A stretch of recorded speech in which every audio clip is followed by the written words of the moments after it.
আমরা গ্রামের মানুষ, আর এখন গ্রামে যে কাজ চলছে কি বলবো, সকাল থেকে সন্ধ্যা অবধি কৃষকদের কিন্তু সেই দোলাতেই। আর এই যে ক্ষেতগুলো দেখছো, এগুলো কিন্তু আলু ক্ষেত। অনেকদিন থেকে ভাবছি যে ক্ষেতগুলো একটু দেখতে যাই, আলু গাছগুলো কেমন হয়েছে, কিন্তু সময়ও হয় না। আমি যেহেতু বাড়িতে থাকি না, তো শনি রবিবার দিনটাই ছুটি পাওয়া যায়, সেই দিনগুলোতেই বরের সাথে একটু খেতে আসি। জল কোত্থেকে নিয়ে আসিলা?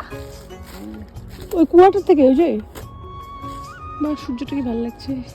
আর এই আলু গাছের কিন্তু খুব যত্ন করতে হয়। গাছের গোড়ায় একটু জল দেওয়া বেশি হয়ে গেছে বলে এখন এই যে সার ছেটানোর জন্য আমরা দুজনে মিলে আসলাম, কিন্তু আমি কিন্তু কিছুই কাজ করছি না, ওই যা করার করছে। আর কাদার মধ্যে এক জুতা পরে গেছিলো, জুতা ভেতরে ঢুকে যাচ্ছে, ছিঁড়েই যাচ্ছিল। তো আমি ওকে বললাম যে জুতাটা খুলে রাখো, আমি তোমার প্যান্টটা একটু গুটিয়ে দিই, তারপরে যাও। আর জানো তো, এবার উত্তরবঙ্গের কোচবিহার আর আলিপুরদুয়ার ডিস্ট্রিক্টটা যেহেতু আমাদের সবসময় যাতায়াত থাকে, তাই এগুলোর মধ্যে দেখছি বেশিরভাগ জমিগুলোতে শুধু আলু চাষই বেশি হয়েছে। তো আলুর যে ভবিষ্যৎ এবার কি হবে সেটা নিয়ে কিন্তু সবাই একটু চিন্তিতই। কিন্তু অত চিন্তা করে কি হবে, কর্ম করে যাই, তারপরে ফল ভগবান যা দেওয়ার দিবে।